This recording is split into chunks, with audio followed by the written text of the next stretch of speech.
Good afternoon, everybody. Day 5. Only 2 more to go. I can't even believe it. I don't know how these Christmas bloggers do this 30 days straight. And they're vlogging their lives. I'm just sitting here talking for a half hour. So, God bless you guys, because that's amazing. I'm so entertained by those, actually. It's like you go through withdrawals afterwards. Anyways, hello, welcome to Star and Flurry. Welcome back. If you have stopped by before, glad to have you here. This is a series of 7 in a row tarot for a week. A week of tarot in a row. So I do kind of a reading this is my style of reading, and then I don't know what that was. That was like a weird thing. Anyways, yeah, so let's begin. So I'm going to use the, because this deck has been sitting on my desk all week, I'm going to use the Spacious Tarot. It's such a beautiful day out today. I just can't even believe it. And it's cool. I mean, honestly, it feels like winter. Or not winter, it feels like fall. And the light is even that way because, it gets this way in October, November. What is it? May, June, July, August, September, October. Yeah, November. 6 months. The light is very similar. Anyways, so hi. I'm going to start out with story cards. If I can manage to shuffle. That was not a very good shuffle. So these are story cards. So Kathy Nichols, they're like a, it says 70 hand-painted cards within the structure book. It's like an oracle. Or they might be story prompts. I haven't read far enough to know exactly what it is. But anyways, okay, so we're gonna bring this down so we can see what we're doing here. So 3 story cards. So metamorphosis, ooh, change. I like that. Well, I like it and I don't like it. As I said before, opportunity. Okay, fun. And mother. Interesting. So, let's read these real quick. Mother, nurturing life or new projects, sheltering and caring. Okay, and opportunity. Comes with a little thing I'm reading from. If I could remember my alphabet, I could find it. When one door closes, another opens, and metamorphosis is change, shift in mental or physical form. Okay, so that's our beginning. And then what did I say? I'm going to use the Spacious Tarot, which is, hair in my face is driving me crazy. Who is this by? Carrie Mallon and Annie Root. I'm not sure how to pronounce that. Comes with a little guidebook.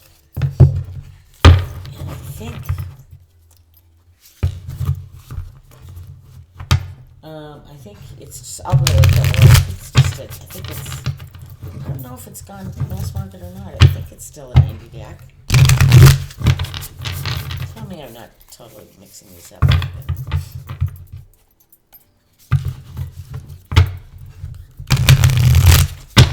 Oh yeah, blow out again. These I've got it really bad.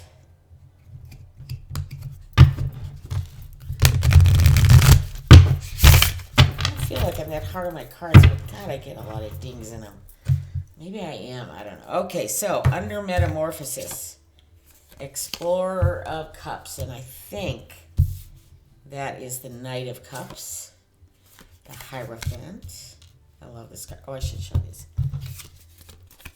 a little closer. Explorer of Cups. I want to double check and make sure that I'm reading that right. 8, 9, 10. Yeah, it goes for the courts. It's Child of Cups, Explorer, Guardian, and Elder. So this is the equivalent of the Knight of Cups, the Hierophant. this card with the Stonehenge style of rockery. And, justice. Like ripples in the water. Every action has an opposite and equal, and sometimes unequal reaction. I know what physics says, but we all know what life says. So, let's begin. So, justice under Mother, opportunity under the Hierophant, and metamorphosis under the Knight of Cups. So, again, I'm using the prompts from the Darkside Skeleton Workbook. So, Knight of Cups.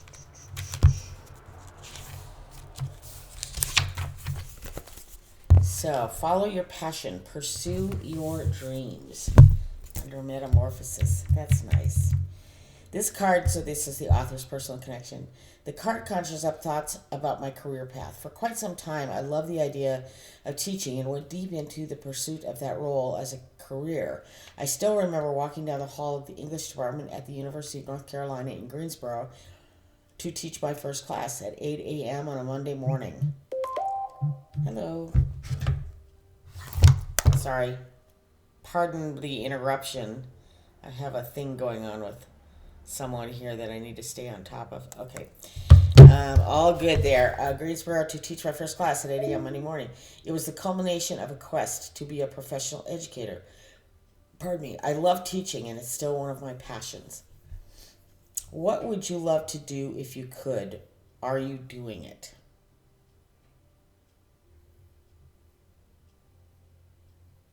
What would you love to do if you could, and am I doing it? What an interesting question. It's kind of along those lines of, if you knew you couldn't fail, what would you do? Or kind of, not really. The entrepreneurial aspect of me would love to open a little shop here in the little town I live in. Just because I think it would be fun. But there's a lot of them. There's a lot of competition. And so it would be hard. And you also have to interact with people all day, which is I'm not sure is a thing I want to get into. And you're also suddenly thrown back into customer service, which is, again, a thing I would avoid. So now that I'm talking out loud, I think if I were to do that, I would do it more on an online version. But I don't know what I would carry in my little shop. I mean, I think I have good taste. Probably along the lines of home decor and that kind of thing. I'm totally talking off the top of my head. I have no idea. What would you love to do if you could, and are you doing it?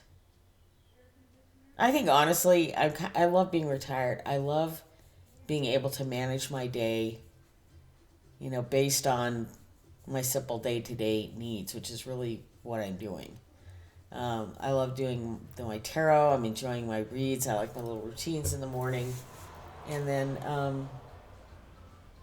then not really being beholden to anyone except myself, which is just such a strange place to be after being in the total opposite way for so many years of my life. So that's an interesting question, and it's a weird question. I don't really have a good answer for it. I'll have to think about that because I don't daydream about that stuff too much, honestly. And maybe this is telling me I should. Maybe I should expect to go through, kind of think these things through a little bit. Okay, so let's get to the Hierophant. The Hierophant represents wisdom attained through scholarship and exploring the world, the learned knowledge we attain in our effort to make sense of life. The Hierophant archetype is the fifth encounter for the Fool, indicating that we need to go beyond intuition and emotion and use intellect and experience to solve some problems, or we need to find someone with those qualities to help us. wisdom, authority, knowledge, doctrine, advice. As it turns out, okay, this is the author's personal connection. As it turns out, I'm an ordained priest with the order of Melchizedek. I think I'm pronouncing that right. And have officiated at numerous weddings. And I work as a spiritual advisor, so I'm very familiar with this card. You do not need my level of involvement in spiritual matters to understand this card and connect with it. There was a time in my life when I collected comic books seriously enough to become an expert who could answer most questions about collecting in the fictional worlds of Marvel and DC. For a time, I was a hierophant for this subject matter. Isn't that interesting? I think I mentioned my brother. Well, he wasn't a collector so much as he just a saver. He loved the comics when he was a kid, and he bought them and he saved them, and now he's turning around and selling them for a dang fortune. Um, I just think that's so interesting. What knowledge or skills have you mastered at one time or another in your life where people see you as the expert? Oh,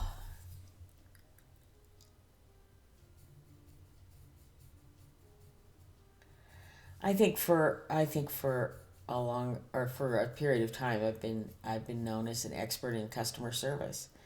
Um,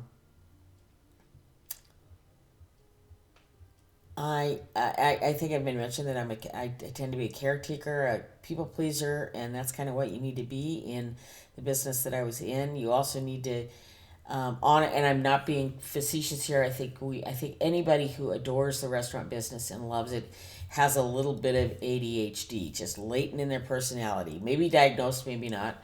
I've never been diagnosed with it, but I know that I was addicted to the the speed of it. I was addicted to the constant needing to make decisions, the constant kind of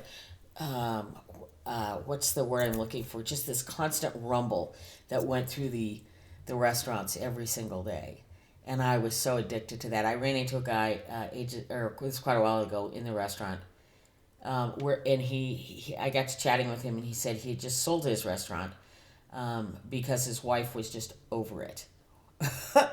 And I said, "So what are you doing now?" And he goes, "I'm looking for my next restaurant." And I just cracked up and I said, "Why?" And he looked at me and he goes, "You know why?" And I don't know this man from Adam. And I go, "I no, I don't. Why?" And he goes, "You know why?" And then it just hit me. I said, "You're addicted." And he goes, "Absolutely, aren't we all?" And he was so very right about that. And I wonder if other people feel that in their businesses, that need for that need for speed. At least in the restaurant business, that's a lot of it. That need of just constant problem solving, constant, just this constant to and fro, this waving back and forth. You're on like this, just this. You're on this you're on this ship that is just churning, pitching and rolling on the sea that is your guests. And sometimes you smooth sailing, and other times it's pitch and roll, and hopefully you never kind of do this. Although I've been there too. I had a day. Oh my god, we had a day. We were full on board crazy, full banquet room, full deck, full dining room, full outdoor area. It was kind of a floating barge kind of thing.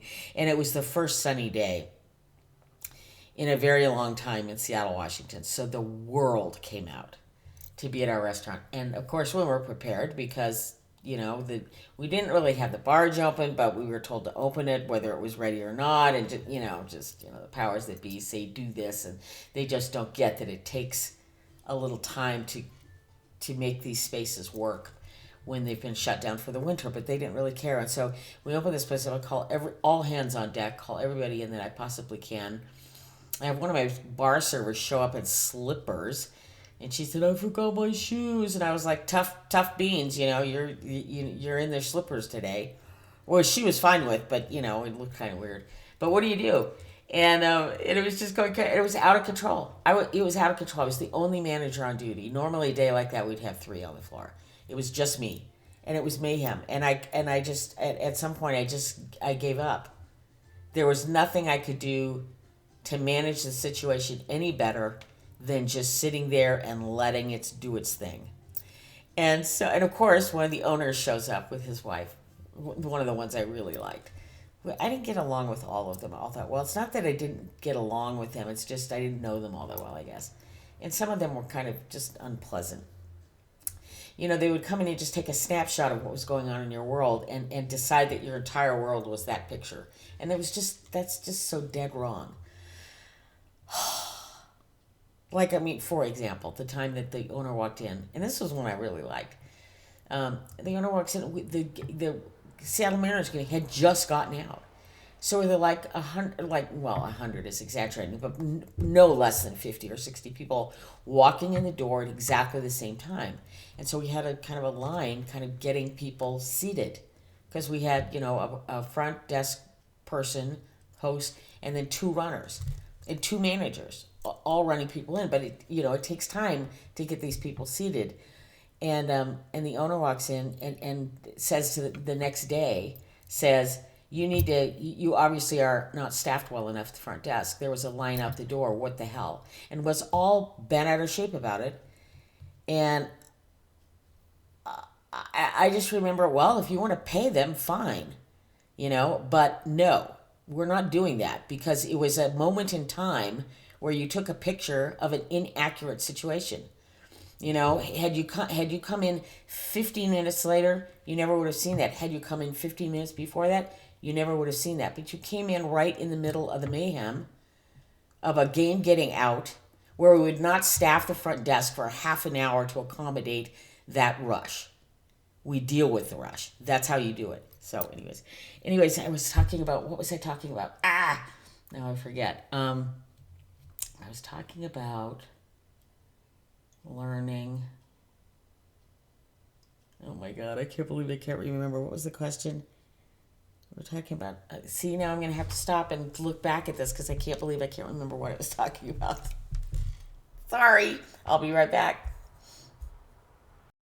As soon as I shut it down, I remembered what I was saying. So anyways, it was mayhem in this restaurant. First sunny day in Seattle, just crazy. And I had fun. I just said, I can't. There's only so much you can control, and this is beyond my abilities to do any of that. And I was pretty good at it.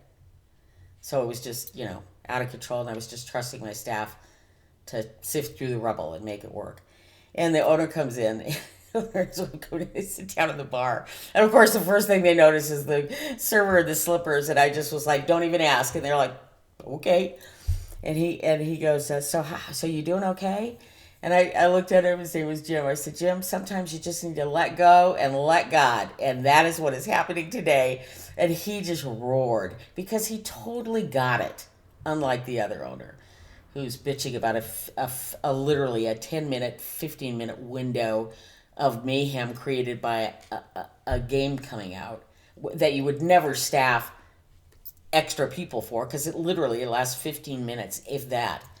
But this guy understood that it was whoosh. All bets are off. Everybody's on their own, and thank God they're all professionals and they will do their job. And we made it through just fine. And I learned a valuable lesson that day, which is sometimes you need to just let go. Sometimes you just need to I wasn't a micromanager by any stretch. I worked with micromanagers, but I was not one of them. And but on the other hand, I did have systems and I wanted to steer the boat, no matter what the waves were doing underneath it, and I didn't have that opportunity on that particular day to really do that, or at least do it like I didn't feel like I had my hands on the what do you call it in about this? It's not the steering wheel, but whatever. I didn't have my hands on the steering wheel. I didn't have good control of my brake or my gas pedal that day, nor did I have a rearview mirror. So that's kind of really what it felt like, just kind of. But we made it through, and the staff was just because we'd check out with each and every one of them. I'm talking about the staff, particularly on the floor.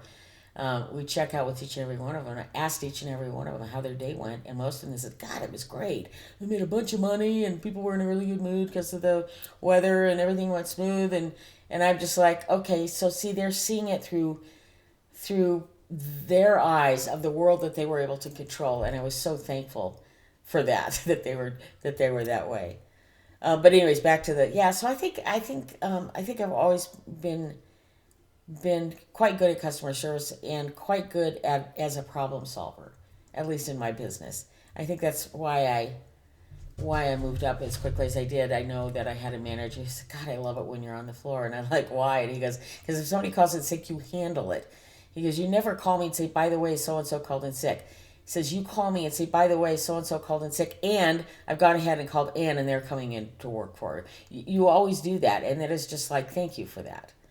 And so that made me feel good. That I kind of, because I felt like that's kind of, that's kind of what people should do. But amazingly, they don't. So there's that. So there's my story about the Hierophant, and maybe that's part of what gave me, my opportunities going forward was my kind of focus or abilities or to do that. Okay, let's take a look at justice. Where are you here?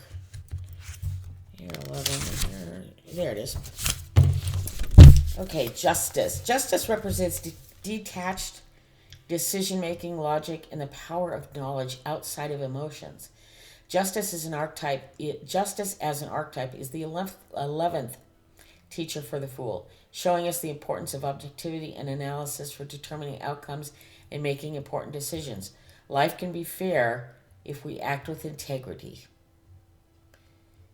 Upright keywords are detached decision-making. I've never thought of it as that. That's so interesting.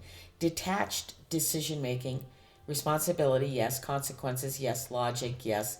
And cause and effect, yes. But not detached decision-making. I never really had put those words together under that card, but that's interesting. Oh, there's a squirrel out there. Digging up his nuts that he left this winter. Feeding the babies, no doubt.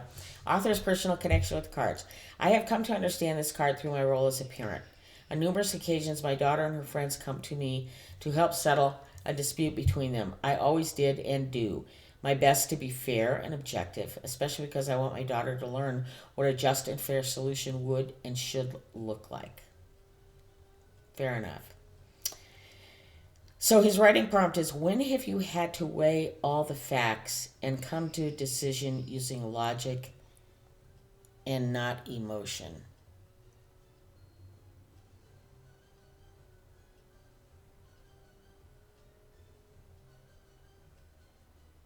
My little squirrel out there is so cute.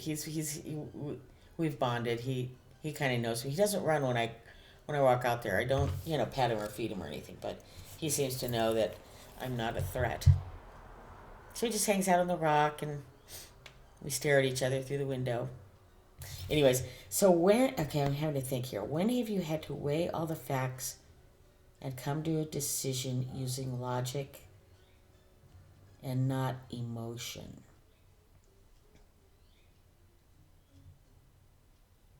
God, that's a tough one. I think the one that comes to mind is when I finally decided to sell my condominium in Seattle. And that was so hard. That was emotional. But I knew I couldn't keep it. I was paying a mortgage on a place that I wasn't living in, that I couldn't rent. I wasn't earning the paycheck that I had been earning. I could probably have asked my dad to help me out in that regard, but I just didn't feel it was his responsibility to pay my mortgage.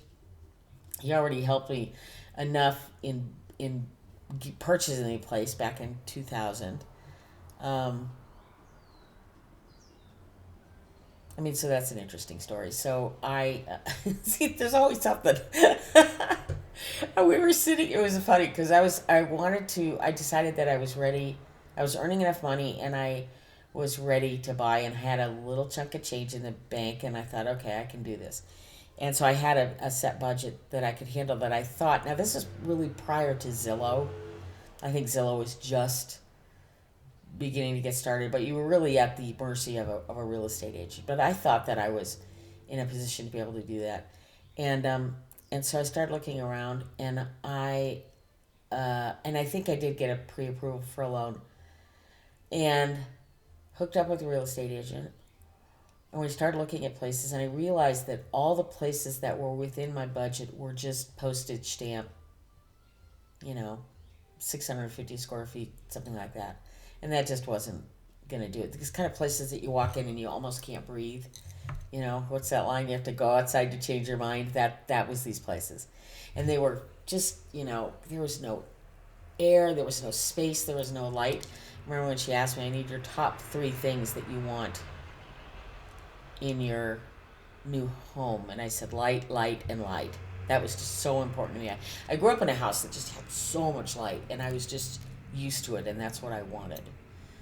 I was in Seattle. I mean, where it's dull gray most of the time, so you're just starving for light as best you can. So north facing buildings were not in my future, and so light, light, and light. That's what I wanted. And so, but every place we were looking at, yes, there was light, but it was like, of the alleyway and just the rooftop next door and the glare from somebody's living room windows that you're staring right into. So that wasn't going to do it. So I just kind of realized right then and there that I had such a great apartment with a beautiful view of the water, and I was paying next to nothing for it, and no sign. I mean, this was back when they weren't raising the rent, 5 times every 6 months and any of that. So I was just like, you know what? I'm better off just renting. Yeah. I don't want to buy something that I'm just going to be super unhappy with. Why would I do that? Because then I'm going to try to sell it, and most people are going to have the same reaction I'm having. So no. Well, little did I know I probably could have doubled my profits had I done it anyways. But I had to live there, and so I was like, no, I'm not going to settle. I'm much happier where I am. So I was down at the beach with my dad and my mom and dad, and dad and I went out to get hamburgers or something, and we're bringing them home. And he said, by the way, how's the house hunt going?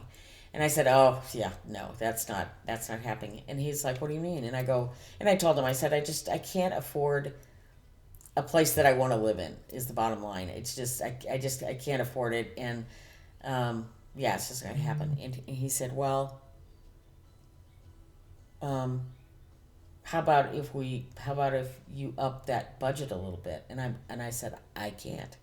And he goes, well, yeah, I can help you. Yes, you can. And, of course, that whole don't get into business with your family, don't, it's just that, and I was like, Dad, no, thank you, but no, I want to do this on my own. And I kind of just said that we were in the car, and he was in the driver's seat, and I was sitting here, I just looked, I said, no, we're not doing that. And I was just looking forward, and I could just tell that he had not moved his head. He was still staring at me. And so I turned and I looked down and I go, what? And he goes, this is a gift horse right here. Please accept my help. Please.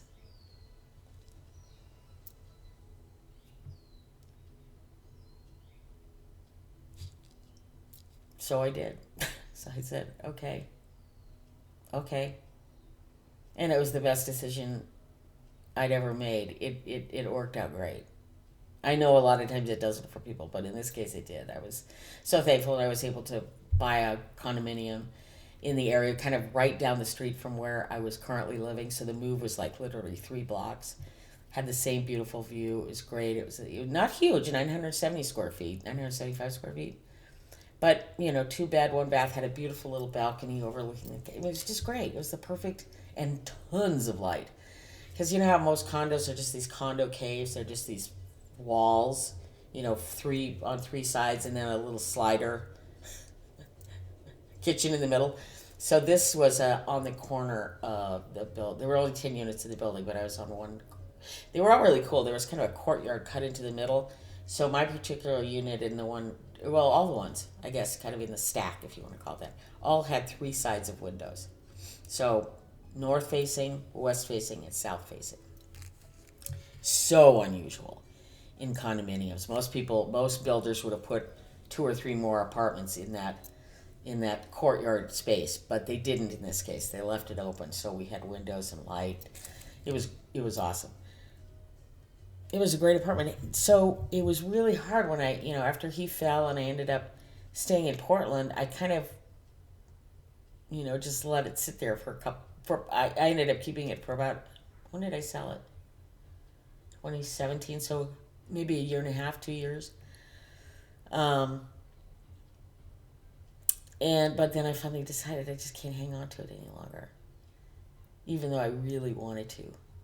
And we had a rental cap in the building, which I had spearheaded as the president of the homeowners association because we retained our property values really well.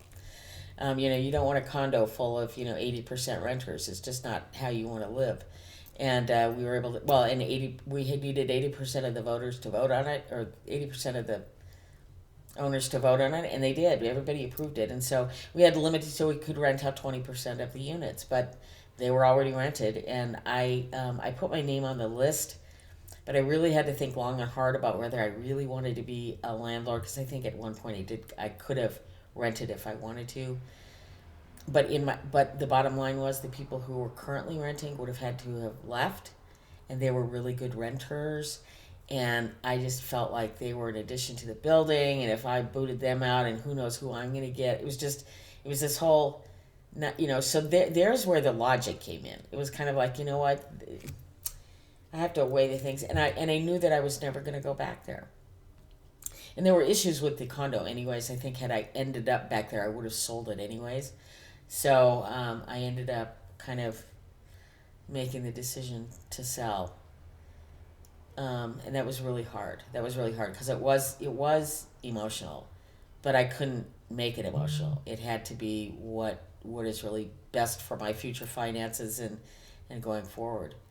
It ended up being, in the long run, a terrific investment. So thank you, Dad, once again, Mom and Dad, for helping me out in that regard, because I couldn't have done it on my own, and wouldn't have done it on my own. So I thank them very much for that. So there is there's the justice. Decision using logic and not emotion.